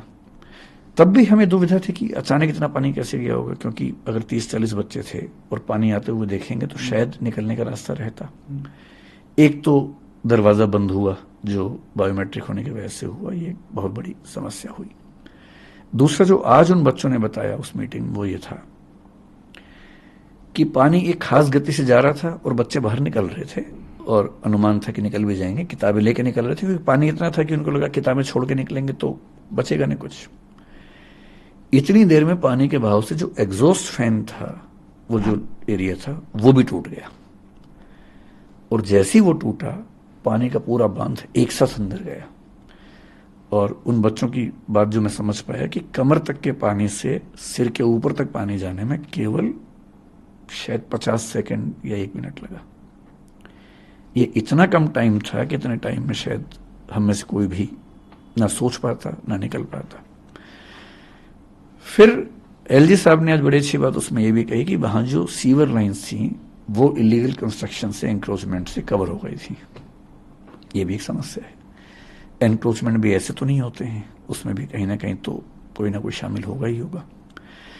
मेरा अपना मानना था कि बेसमेंट थोड़ी ऊंची होती बेहतर होता, लेकिन आज मुझे पता लगा कि जो नए नियम हैं जिसमें स्टिल्ट पार्किंग बनाना जरूरी है, उसमें शायद 8 सेंटीमीटर का कोई नियम है। अब नियम है या ये मतलब जनरली ऐसा होता मुझे नहीं पता, लेकिन शायद इस वजह से बेसमेंट्स बहुत ऊंची नहीं बनती है दिल्ली में, एक वजह ये भी है। इन सब के साथ मैं ये खुल के मानता हूं कि इसमें कोचिंग इंस्टीट्यूट्स की एक बड़ी जिम्मेदारी बनती है, हमारी भी बनती है। संयोग की बात है कि हादसा कहीं और हुआ, लेकिन हमें नोशनल सेंस में समझना चाहिए कि हादसा कहीं भी हो सकता था। इसको रेक्टिफाई करना सभी इंस्टीट्यूट की जिम्मेदारी है। मैं अपने हिस्से की जिम्मेदारी बहुत खुल के निभाने को तैयार भी हूं, तत्पर भी हूं। और मैं आपके सामने स्पष्ट कर रहा हूं कि किसी भी सूरत में जो चीजें अलाउड नहीं है दिल्ली में, वो हम नहीं करेंगे। और चाहे हमें दिल्ली छोड़नी पड़े, चाहे कहीं और जाना पड़े, जो भी अप्रूव्ड बिल्डिंग्स होंगी हम वहीं काम करेंगे। सर, जिस इंसान का आप जिक्र कर रहे थे जो वो जीप चला रहा था, थार चला रहा था, उस बंदे को दिल्ली पुलिस ने अरेस्ट कर लिया है। उसको बताया ये मस्तीखोर है, और उसको बताया वो ज्यादा जोर से गाड़ी चला रहा था, उसकी वजह से वो जो उन्होंने बांध सा लगाया हुआ था वो टूट गया और इसलिए पानी भर गया। उस बंदे को अरेस्ट कर लिया। इसे आप कैसे देखते? ये तो देखिए, जब लोग बहुत आक्रोश में होते हैं, उनको खुश करने के लिए, संतुष्ट करने के लिए ऐसे एक्शन सरकार लेती है। सरकार को भी पता है, पुलिस को भी पता है कि इस पे केस ऐसा कुछ बन नहीं पाएगा। मैक्सिमम ये केस बनेगा कि उसने रैश ड्राइविंग करके आसपास के लोगों को परेशान किया, पानी उछाला उनके ऊपर, क्योंकि उसकी ऐसी इंटेंशन नहीं थी। मेंसरिया के बिना आप कैसे आरोप कोई लगाएंगे? तो मेरे ख्याल से अभी जैसे एमसीडी ने बहुत बड़े पैमाने पर सीलिंग की, उसका पर्पस भी ये है कि जो एक नाराजगी है लोगों में वो तुरंत उससे संतुष्ट किया जा सके। उस व्यक्ति की गिरफ्तारी का मसला भी है। मेरे ख्याल से जब मामला कोर्ट में जाएगा 1-2 हियरिंग में, उसे बेल तो मिली जानी चाहिए। सर, भारत में एक और चीज होती है कि जब तक कोई बड़ी घटना ना हो ना, तब तक कोई एक्शन नहीं होता। ये कोचिंग इंस्टीट्यूट चल रहे थे, कोचिंग सेंटर चल रहे थे। आप मुखर्जी नगर और ओल्ड राजेंद्र नगर में आप घुसेंगे, आपको दिखते ही पता चल जाता है कि इनमें से किसी के पास एनओसी का एक ही एग्जिट है, वो भी इतना एग्जिट है कि आदमी हाथ भी नहीं कर सकता है, इतना वो एक बंदा जा सकता है। आपको देखते ही पता चलता है कि कहाँ रोका जाए, मतलब कहाँ किस नॉर्म को सेट किया जाए कि ये बंद हो। आंखों से देख के ही पता चल रहा है कि ये सब इलीगल है, ये सब भ्रष्टाचार चल रहा है, किसी के बीच में कोई किसी को पैसे दे रहा है, बहुत सारे नॉर्म्स हैं वो फ्लाउट हो रहे हैं, बहुत सारे नॉर्म्स हैं वो वायलेट हो रहे हैं। तो where should the buck stop? कहीं ना कहीं तो लाइन ड्रॉ करेंगे ना कि मतलब अभी बस मेरे बहुत हो ख्याल गया। से इस हादसे से जो सीखना चाहिए वो ये कि नो कंप्रोमाइज अप्रोच हो। मैं आपको एक और उदाहरण बताता हूं। अगर आप मुखर्जी नगर जाएंगे, मेरा विश्वास है कि पूरे मुखर्जी नगर में एक ही ऐसी बिल्डिंग है जिसमें 2 एग्जिट्स हैं। एक आध कोई और हो तो मुझे पता नहीं, मैं एक को जानता हूं, हमारी अपनी बिल्डिंग है। वहां कुछ क्लासेस चलती हैं, मेरे ख्याल से वो बंद हो जाएंगी, क्योंकि हमें ये चिंता रहती है कि इमरजेंसी में बच्चे कहां से निकलेंगे। हम एक तो सीढ़ियों में मीटर आमतौर पे हमेशा ध्यान रखते हैं कि मीटर वहां से दूर हो, तब भी कहीं कोई क्राइसिस हो तो बच्चे कहां से निकलेंगे। छत के दरवाजे हम हमेशा खोल के रखते हैं और कोशिश करते हैं कि आसपास की छतों पर जाने का ऑप्शन रहे। इसके अलावा हमने उस बिल्डिंग में, पीछे की साइड में, बिल्डिंग के अंदर ही सारे फ्लोर्स को काट कर एक फायर एग्जिट बनाया और बच्चों के लिए नियम बनाया कि वो आएंगे इस तरफ से, जाएंगे उस तरफ से, ताकि उनको उस तरफ से जाने की प्रैक्टिस हो। लेकिन उसके बाद भी हमें उसका एनओसी नहीं मिल पाएगा। हालांकि हमने अप्लाई किया हुआ है, देखते हैं रिजेक्शन आता है कि नहीं आता है। उसके पीछे आर्गूमेंट जो होने वाला है वो ये कि एजुकेशनल बिल्डिंग के लिए शायद फायर एग्जिट की चौड़ाई एक स्पेसिफिक है, वो मेरे ख्याल से उतने एरिया में नहीं बन पाती है। लेकिन ठीक है, एक दिक्कत इंस्टीट्यूट्स की भी आप समझें कि वो सब एक साथ हैं, एक हब है, बच्चे भी वहां हैं। अगर आप किसी एक को बाहर निकाल देंगे तो खत्म हो जाएगा। होना ये चाहिए कि सबको एक साथ आप रीलोकेट कर दें। और जो डीडीए के वाइस चेयरमैन हैं, जो शुभाशीष पंडा जी हैं, कुछ दिन पहले मेरी उनसे बात भी हुई थी। उन्होंने खुद एक प्रस्ताव मुझे दिया था कि अगर आप उचित समझें कि सारे इंस्टीट्यूट्स मिलकर काम करना चाहें तो क्या नरेला में हम एक बड़ा हब बना सकते हैं कोचिंग का। मैंने कहा प्रस्ताव अच्छा है, लेकिन सबके मन में दुविधा ये होगी कि अगर वो चला गया और बाकी नहीं गए तो क्या होगा। तो बेहतर है कि आप एक मीटिंग बुला के सबसे बात कीजिए, और यदि ऐसा कुछ होगा तो मैं आगे बढ़ चढ़ के उसमें हिस्सा भी लूंगा, और यदि सहमति बनती है तो आगे बढ़ना चाहूंगा। आज की मीटिंग में भी उन्होंने ये प्रस्ताव रखा फिर से, और लगभग ये सहमति बनी कि डीडीए नरेला क्षेत्र में, क्योंकि वहां हजारों फ्लैट्स हैं जो बच्चों के हॉस्टल्स बन सकते हैं, और हॉस्टल्स की जो दिक्कत बच्चों को आती है कि बहुत छोटे कमरे हैं, वो भी वहां सॉल्व होती है। तो हो सकता है कि निकट भविष्य में आप देखें कि दिल्ली विकास प्राधिकरण डीडीए नरेला में, या रोहिणी की बात भी उन्होंने की, और ये भी कहा कि कुछ और एरियाज में भी वो कोशिश करेंगे देखने की कहाँ ऐसी व्यवस्था बन सकती है। तो हो सकता है कि दिल्ली सरकार इस पर कोई बड़ा स्टेप ले, और अगर ऐसा होगा तो मेरे ख्याल से इंस्टीट्यूट्स को आगे बढ़कर साथ देना चाहिए सरकार का। सर, जिस बेसमेंट, जिस लाइब्रेरी में पानी घुसा और 3 लोगों की मृत्यु हुई, 3 यूपीएससी एस्पिरेंट्स की जान गई, उस स्पेसिफिक लाइब्रेरी का नाम मेंशन करके, उसका जिक्र करके दिल्ली के अफसरों को बताया गया है कि यहाँ पे हादसा हो सकता है 1 महीना पहले। अच्छा, बताया गया, लिखा गया और रिमाइंड भी करवाया गया। ये किसने, मुझे इसकी ये जानकारी एक नहीं है। ये ग्रीवेंसेस किसने ऑफिसर कहा? को लिखा है, एक बच्ची ने लिखा है। तब तो ये हाँ, मतलब लिखा है, sheer negligence का मामला है। बताया गया और उस रिमाइंड भी करवाया गया। नहीं, अगर ऐसा है तो मैं बाद ये हुआ है। मैं बिल्कुल भी ये नहीं आप इसको कहूंगा कि सिस्टमैटिक कुछ नहीं देखते। ये निश्चित तौर पे फेलियर है। अगर ऐसा है कि पहले आइडिया था, मुझे भी कल किसने बताया कि शायद पहले, आज उन बच्चों ने बताया कि पहले भी पानी भरा था। मतलब मेरा अपना मानना है कि अगर ऐसा है तो फिर इस पे बहुत बहुत कठोर कार्रवाई होनी चाहिए। सर, एक दूसरा पहलू भी आया। अब जब ये हादसा हुआ तो उसके बाद रिपोर्टर्स गए हैं वहाँ पे, काफ़ी एंकर्स गए हैं, वो सुविधाओं को देख रहे हैं, वो फैसिलिटीज़ को देख रहे हैं। तो एक बच्चा जब मुखर्जी नगर में और राजेंद्र नगर में घुसता है, और राजेंद्र नगर में घुसता है, तो उससे पैसे कैसा निकाला जाए ये स्टार्ट हो जाता है। वो सबसे पहले जाएगा कोचिंग इंस्टीट्यूट में, कोचिंग सेंटर में एडमिशन लेगा, 2 से 2.5 लाख रुपए वहाँ लगेगा। उसके बाद 50-60 हज़ार रुपये अगर क्रैश कोर्स और करना है तो वहाँ लगेगा। उसके बाद उसे घर नहीं मिलेगा। जब तक ब्रोकर को वो पैसे नहीं देगा, 1 महीने का सिक्योरिटी डिपॉजिट, तब तक उसको पैसे नहीं मिलेंगे और घर नहीं मिलेगा। उसके बाद मकान मालिक नखरे करता है, वो उसको घर नहीं देता। इतने छोटे छोटे घर होते हैं सर। हाँ। कहीं तो रुकेगा। मतलब कितना इन स्ट्रगल्स को ग्लोरीफाई किया जाएगा। नहीं, ग्लोरीफाई करने का मसला बिल्कुल भी नहीं है। असल में क्या है कि अगर इसके पीछे बहुत स्पष्ट बात करें तो वो ये है कि दिल्ली के इलाके सैचुरेट हो चुके हैं। जितना वहाँ का इंफ्रास्ट्रक्चर है और जो बच्चे आ रहे हैं, एक तो जो बच्चे आ रहे हैं उतने बच्चे वापस नहीं जाते हैं, हर साल नए बच्चे आते हैं। इंफ्रास्ट्रक्चर लिमिटेड है और वो सैचुरेशन के लेवल पर है। तो मतलब मेरा अपना मानना है कि अगर दिल्ली की सरकार ऐसा कोई बड़ा एरिया, जैसे आज बात चल रही थी कि शायद 400-500 एकड़ की जमीन वहां पर है जो मिल सकती है, तो मेरे ख्याल से यह समस्या स्थायी रूप से समाप्त होगी। 50 दिन बचे हैं मेंस के एग्जाम के लिए। जी, आपका मैसेज क्या होगा जो बच्चों को, जो प्रोटेस्ट कर रहे हैं, जो धरना पे बैठे हैं, जो जस्टिस मांग रहे हैं? क्या अगर मतलब जो ANI के बच्चे थ्रू क्या जो मैसेज? बच्चे मेंस दे रहे हैं इस बार, उनको तो मेरा निवेदन ये है कि वो पहले रुककर मेंस की तैयारी करें। बाकी बच्चे इस मुहिम में रहें, और मेरा ख्याल है कि बच्चों का प्रेशर जितना है वो जरूर कोई बढ़िया परिणाम निकालेगा। और बढ़िया परिणाम मेरे हिसाब से एक ही है, जिस भी बिल्डिंग में सेफ्टी पर्याप्त ना हो, चाहे वो मेरी हो चाहे किसी की भी हो, उसमें कोचिंग इंस्टीट्यूट नहीं चलना चाहिए। नंबर 2, सारी एजेंसीज की सहमति से, जो समिति बनी है जिसमें मुझे भी उन्होंने शामिल किया है, सारी एजेंसीज की सहमति से एक कोई बड़ा एरिया दिल्ली में ऐसा मिले जहां पर सब संस्थाएं जाएं। जो ना जाना चाहे ना जाएं, लेकिन वो इतना हो जाए कि सब लोग जब वहां जाएंगे तो फिर दबाव में सब आते ही हैं, क्योंकि हब बन जाता है तो उसके बाद उसकी अलग एक एक्सेप्टेंस हो जाती है। और यदि उसके बाद भी ऐसा कोई नेग्लिजेंस सामने आए जिसमें बार बार बताया गया हो, तो जितनी कठोर कार्रवाई हो सके होनी चाहिए। सर, ये दृष्टि आईएएस की और या किसी और कोचिंग सेंटर की बात नहीं है। राजेंद्र नगर, मुखर्जी नगर में लोगों ने अपने घर के बेसमेंट के अंदर लाइब्रेरी खोल रखी है। हाँ। वहाँ पे पीजी खोल रखा है। हाँ, एक कमरे को 4 भागों में बेसमेंट का पीजी मैं नहीं जानता हूँ, हाँ, लाइब्रेरी में लाइब्रेरी खोल रखी सुना है, वहां है, पे हाँ। बेड डाल देते हैं, एक ही रूम में 4 और बच्चों को वो दे देते हैं।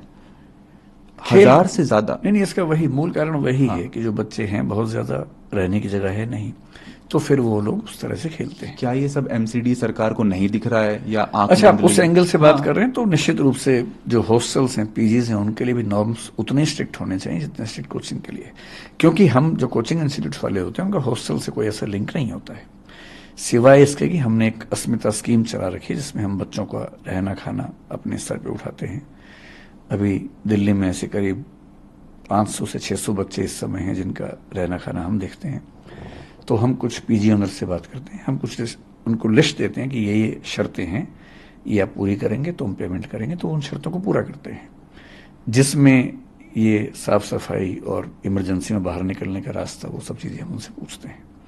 लेकिन हाँ, ठीक बात है, जो नॉर्म्स कोचिंग इंस्टीट्यूट के लिए वो हॉस्टल के लिए भी होनी चाहिए, इसमें कोई किंतु परंतु की बात नहीं है।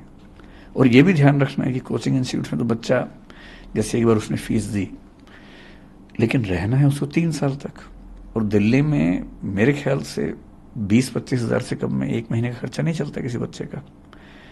तो 1 साल में उसका रहने का खर्चा 3 लाख रुपए के आसपास है, 3 साल में 9 लाख रुपए है, असली खर्चा तो वहां पर होता है।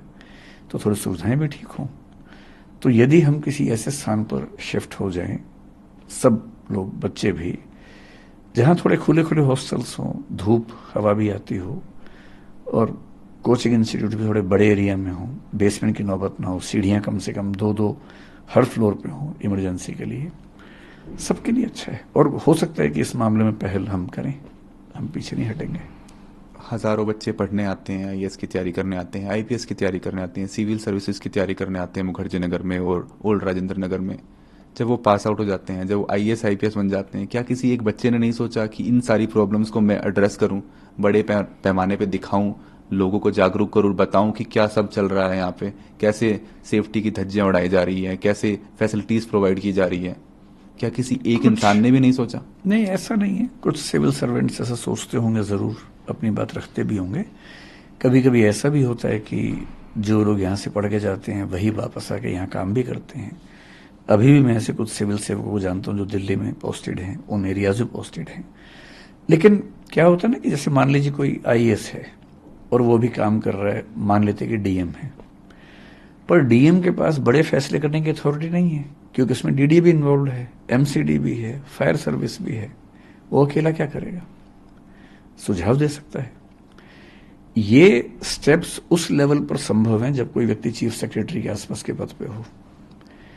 तो प्रयास करते ही होंगे, पर जब चीजें सिस्टम में बहुत बिखरी हों तो एक व्यक्ति के प्रयास से समाधान आमतौर पर नहीं हो पाता।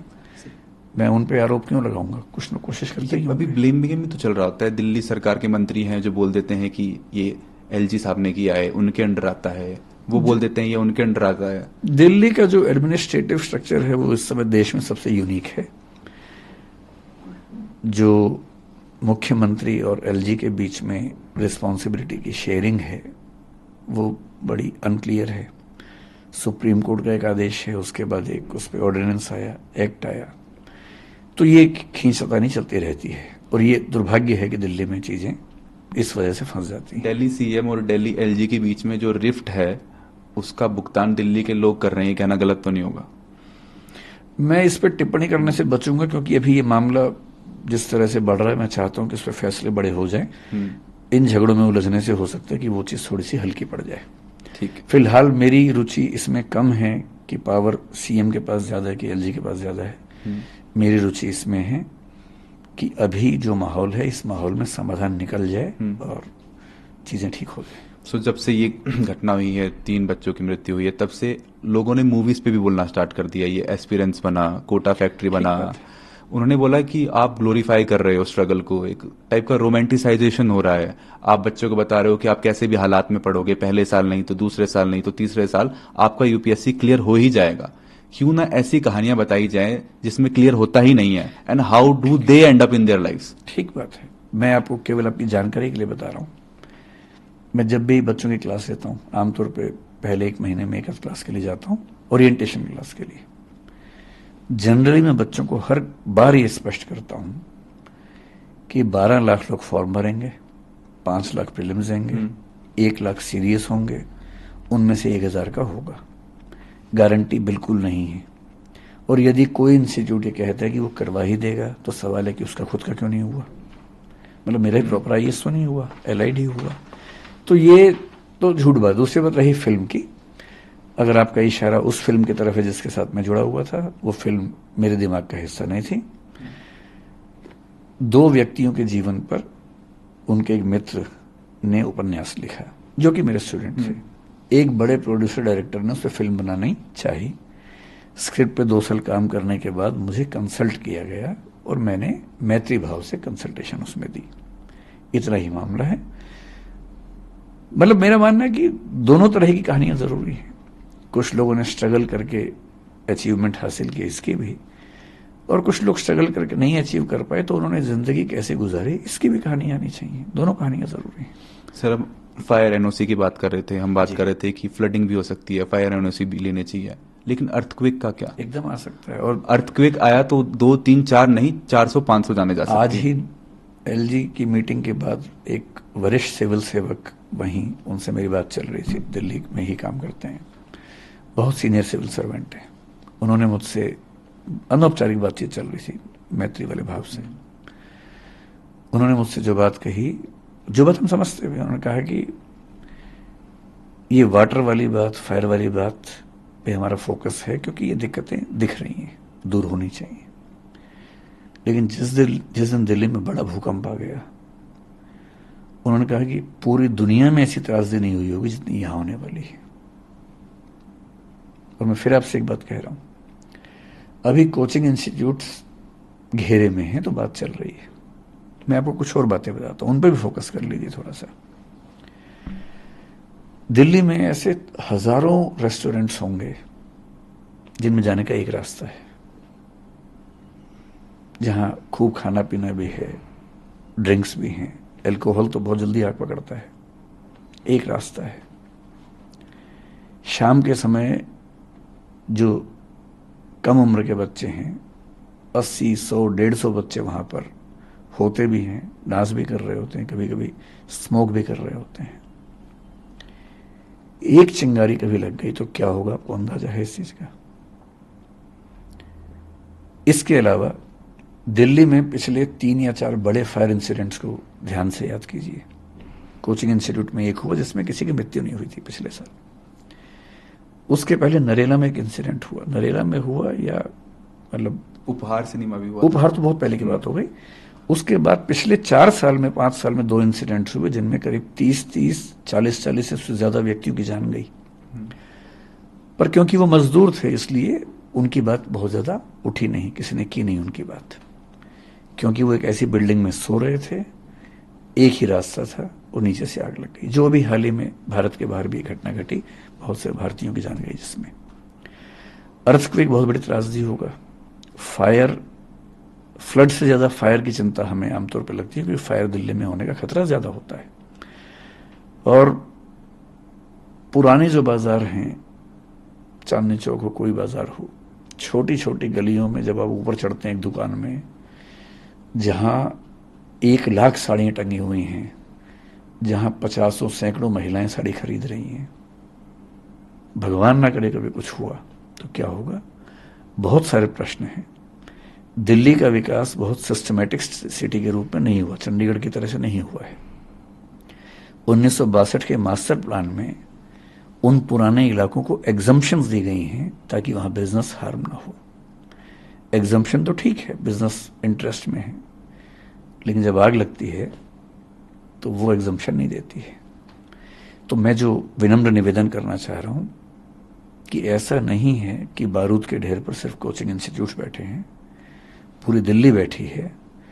बहुत कम ऐसे संस्थान हैं, स्कूल है, कॉलेज है, यूनिवर्सिटी है, अस्पताल है, उनको जमीन मिलती है। मीडिया हाउसेस को जमीन मिल जाती है, बाकी लोगों को जमीन नहीं मिलती है। कोचिंग इंस्टीट्यूट को सरकार जमीन नहीं देती है, उनको खुद खरीदनी होती है, खुद रेंट पे लेना होता है, महंगे रेंट पे लेना होता है। फिर हर डिपार्टमेंट के साथ कम से कम ध्यान रखना होता है कि छोटी सी बात पे कोई हमला ना हो जाए। तो पक्ष सबका है, उनका भी है और अच्छी बात है कि अगर हम एक स्थायी समाधान की ओर बढ़े, मुझे उम्मीद है कि इस बार कुछ ना कुछ स्थायी होगा। सर फैमिलीज भी ये न्यूज़ देख रही हैं, सोशल मीडिया पे हैं, वो भी देख रही हैं कि कैसे घटना सब कुछ हुआ, 3 बच्चों की जान गई। पेरेंट्स को आप क्या मैसेज देना चाहेंगे जो अपने बच्चों को भेजते हैं दिल्ली पढ़ने के लिए, बंगाल से, यूपी से, हरियाणा से, कि सब जाओ जगह से, पढ़ो? जैसे ये जो बच्चे थे, निविन केरल से था, हम्म। ये जो तान्या बच्ची है वो तेलंगाना से, उसके एक पेरेंट्स यूपी से, भी थे हाँ। शायद, एक यूपी से बच्ची है। हम्म। मैं पेरेंट्स से ये कहना चाहूंगा कि जब वो आए दिल्ली में, चाहे हमारे पास आए चाहे कहीं भी जाए, केवल ये ना देखें कि इंस्टीट्यूट कितना अच्छा है, टीचर्स कितने अच्छे हैं, साथ में थोड़ा सा ये भी देखें कि सेफ्टी के प्रोविजंस कितने वहां पर हैं। खुद जाके देखें, क्लासरूम के अंदर जाके देखें। एक सिंपल सी कसौटी मैं आपको दे रहा हूं। सबसे पहले हर पेरेंट और हर बच्चा जब भी किसी क्लासरूम में जाए, ये ध्यान से चेक कर ले कि अगर कोई दिक्कत हुई तो निकलने की संभावना है या नहीं। मैं सामान्य भाषा में कहूं तो कम से कम 2 एग्जिट हैं या नहीं। बहुत बेसिक सा क्राइटेरिया है। मैं जानता हूं कि ये कहने के बाद बहुत सारे इंस्टीट्यूट मुझसे नाराज हो जाएंगे, वो मुझे शायद बिरादरी से बाहर कर देंगे, लेकिन मैं साफ कह रहा हूं, जिस क्लासरूम में, बिल्डिंग में निकलने के 2 रास्ते ना हो, 2 या 2 से ज्यादा, वहां आपको क्लास नहीं करनी चाहिए। अगर वो हमारा भी है तो हमारे पास भी नहीं करनी चाहिए। और अब से एक नई बात यह है कि बेसमेंट तो हम अभी ये सुनिश्चित करेंगे कि, मतलब बाकी राज्यों में बेसमेंट को लेकर ऐसे कठोर नियम शायद नहीं है, लेकिन हम कोशिश करेंगे कि हर जगह इस नियम को लागू करें। सर आपने जो प्रेस रिलीज थी वो जारी की, उसमें आपने एक सुझाव भी दिया कि सरकार दिल्ली में 3 से 4 क्षेत्रों को चुनकर उन्हें कोचिंग स्थानों के लिए नियत करे। इस पे भी बात हुई एलजी साहब के साथ आपकी? नरेला के लिए जो डीडीए के वाइस चेयरमैन हैं शुभाशीष पंडा जी, उन्होंने बात आज भी रखी, और वो कह रहे हैं कि वहां पर हजारों की संख्या में घर तैयार हैं। जो कोचिंग इंस्टीट्यूट बनाने की बात है, हम आपको लैंड भी दे सकते हैं अगर आप कहेंगे, तो हम ऐसे बिल्डर से बात करेंगे जो आपको बना के दे देंगे। तो वो, मतलब अब देखते हैं कि कितना व्यावहारिक सब लोग स्वीकार कर पाते हैं, लेकिन एक प्रस्ताव तो दिया। उन्होंने रोहिणी की बात भी की, पर यह कहा कि रोहिणी में हमारे पास बने बनाए फ्लैट्स नहीं है, तो हमें उसमें थोड़ा सा टाइम लगेगा, लेकिन 1 से 1.5 साल में उम्मीद है कि कहीं ना कहीं एक ऐसा हब बन जाएगा। एक डेथ्स को भी लेकर सर काफी सवाल उठ रहे हैं कि 3 स्टूडेंट्स नहीं थे, 3 से ज्यादा थे, और कहीं ना कहीं मौतों को छुपाया जा रहा है। फिर एक इसका काउंटर आर्ग्यूमेंट ये भी आता है कि भाई जो लोग मरे हैं, जो बच्चे मरे हैं, स्टूडेंट्स मरे हैं, उनके पेरेंट्स और फैमिली सामने नहीं आ रहे हैं। दरअसल जब मुखर्जी नगर में ऐसा हुआ पिछले साल आग जब लगी, तो उस दिन भी ऐसा हुआ, अफवाह फैल गई कि शायद 15, 20, 30 बच्चों की डेथ हुई है और सरकार छिपा रही है। सरकार का पक्ष था कि डेथ एक की भी नहीं हुई है। तो मैं, क्योंकि मतलब मेरे बहुत सारे स्टूडेंट्स प्रशासन में हैं, तो मैंने दिल्ली की पुलिस में काम करने वाले एक वरिष्ठ अधिकारी को, जो इस मामले को समझ भी रहे थे, उनसे बात की। उन्होंने एकदम साफ साफ कहा कि सर, कैजुअल्टी नहीं है, बहुत सारे बच्चों को, एम्बुलेंस इतनी सारी क्यों है, ये सवाल था। बोले कि हमारी नॉर्म ये है कि किसी बच्चे को हल्की सी चोट भी हो तो हम उसको हॉस्पिटल लेके जाते हैं एम्बुलेंस में। और मैंने उनसे निवेदन किया, मैंने कहा आप एक काम करो, बच्चों को ऐसा लग रहा है कि उस बिल्डिंग के अंदर बहुत सारी लाशें हैं, आप हो सके तो एक बार बिल्डिंग के अंदर जाके उनको दिखा दो, 2, 4, 5 बच्चों को ले जाके। उसके बाद शायद उन्होंने ऐसा किया। एमपी साहब हमारे जो थे मनोज तिवारी, उनको भी शायद दिखाया, कुछ बच्चों को शायद दिखाया गया। धीरे धीरे ये रूमर शांत हुआ। यहाँ की जो बात है, मेरा बच्चों से कहना यह कि अगर उनको निश्चित तौर पर ऐसी जानकारी है तो उन बच्चों का नाम बताएं जो मिसिंग हैं, जिनकी डेथ की बात है। जैसे मैंने आज ही कहीं पढ़ा कि एक बच्चे को मिसिंग बताया गया, वो बच्चा आज सामने आया कि मैं उस दिन वहां पर नहीं था, शायद नारायणा में कहीं रहता बच्चा। तो क्योंकि जब बच्चे निकले होंगे, कुछ बच्चे घायल होंगे, उनको लेके हॉस्पिटल गए होंगे, तो ये सीधी सी बात है, उस समय सबको ऐसा लगता है कि जितने लोग जा रहे हैं वो सब डेड बॉडीज हैं और बच्चों की चिंता लाजमी है। लेकिन अगर ऐसा एक भी नाम है जिसमें उनको डाउट है, वो नाम बताएं, उनके पेरेंट्स सामने हैं, और जैसे ही कोई बच्चा सामने, मतलब बच्चे का नाम सामने आएगा, पेरेंट्स सामने आएंगे, तो सरकार को जवाब देना पड़ेगा। प्रशासन को लेकर जो मेरी अपनी समझ है वो ये है कि दिल्ली जैसे शहर में पब्लिक आई के बीच में होते हुए इतना आसान नहीं है छिपाना, लेकिन अगर शक है बच्चों को तो नाम बताना चाहिए, इन्वेस्टिगेशन होनी चाहिए इसकी। सर एक नीलेश नाम का यूपीएससी एस्पिरेंट और था, उसकी कुछ दिन पहले जान चली गई थी करंट लगने की वजह से। अभी 3 बच्चों की जान चली गई है। एक सवाल बार बार लोगों के मन में उठता है, दिल में उठता है Does human coast have no life in India? मतलब ये बात ईमानदारी से कहें तो जैसे जैसे हम विकसित देश बनते हैं वैसे वैसे ह्यूमन लाइफ की कीमत बढ़ती जाती है। विकासशील देशों में, गरीब देशों में ह्यूमन लाइफ की कीमत उतनी नहीं होती है। मसलन नियम उतने हैं नहीं, रिसोर्सेज उतने हैं नहीं, इंफ्रास्ट्रक्चर उतना है नहीं, चलता रहता है, सबको पता है, फिर एक हादसा होता है, नाराजगी होती है कुछ दिनों की, शांत हो जाता है। गुजरात में कुछ दिन पहले ऐसा हुआ कि एक नदी पे पुल टूटा, कितनी जानें चली गई, बहुत शोर मचा। गुजरात में ही हाल में गेमिंग जोन में आग लगी, कितने लोग मर गए। दिल्ली में पहले 2 फायर इंसिडेंट्स हुए थे, कितने लोगों की डेथ हो गई थी। ट्रेन एक्सीडेंट्स भी होते हैं। लेकिन क्योंकि इंफ्रास्ट्रक्चर को लेकर, संसाधनों को लेकर हम रातों रात विकसित देश नहीं बन सकते। विकसित देशों ने आज से 50 साल पहले ये सब झेला है। इन सब चीज़ों को झेल कर नई नीतियाँ बने, नियम बने, चीज़ें ठीक हुई। वहाँ आबादी का दबाव थोड़ा कम रहता है, जगह उनके पास ज़्यादा है, हमारे पास आबादी भी ज़्यादा है जगह की तुलना में। ईमानदारी की बात है कि भारत में और ऐसे देशों में, पाकिस्तान में, किसी और देश की बात करें, ह्यूमन बीइंग की ज़िंदगी पर खतरे ज़्यादा है। और दिल्ली तो बहुत ज़्यादा है। जब गर्मियाँ होती हैं तो चिंता होती है कि कहीं आग ना लग जाए। सर्दियों में भी ऐसा होता है। अब बरसात में चिंता होने लगी है कि कहीं पानी ना घुस जाए। दिवाली आते आते अगले 4 महीने चिंता है कि जिसको लंग्स में दिक्कत है, अगर किसी को मतलब अगर लंग्स से दिक्कत है तो बस वो बच जाए, क्योंकि पॉल्यूशन का लेवल इतना ज़्यादा होता है। तो निस्संदेह दिल्ली में जिंदा रहना भी एक चैलेंज होता है, चुनौती है। सर, स्टूडेंट्स जो प्रोटेस्ट कर रहे हैं उन्हें देख के लग नहीं रहा है कि उनका आक्रोश आने वाले 3-4 दिनों में कम होने वाला है। जब तक कोई सॉलिड उन्हें या तो प्रूफ नहीं मिलेगा कि सरकार कोई कदम उठा रही है या कोई जस्टिस का कोई उन्हें रे ऑफ होप नहीं दिखेगा, तब तक लग नहीं रहा कि वो एक कदम पीछे लेने वाले हैं। अच्छी बात है कि आज की मीटिंग में 5 या 6 बच्चे जो उस मूवमेंट में हैं वो भी आए हुए थे, उन्हें दिल्ली पुलिस लेके आई थी।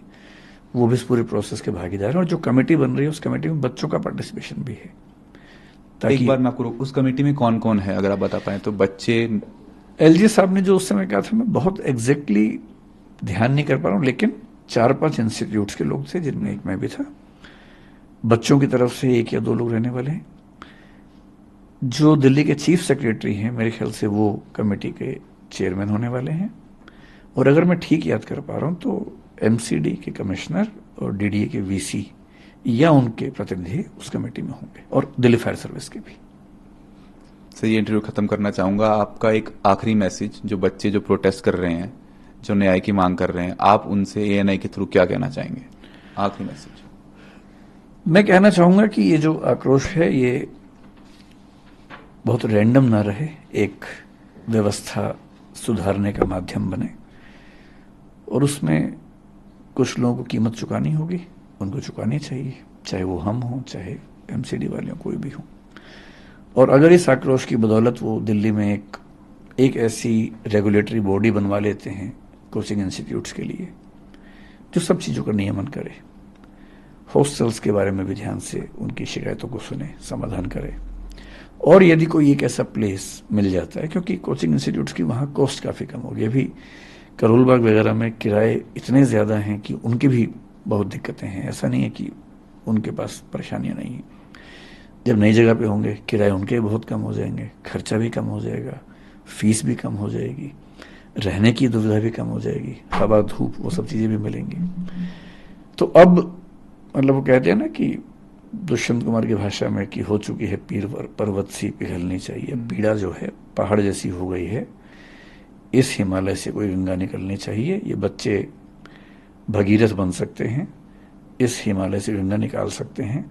और इस मामले में मैं खुल के कह रहा हूं कि मैं उनके साथ हूं, इसमें कोई दुविधा नहीं है।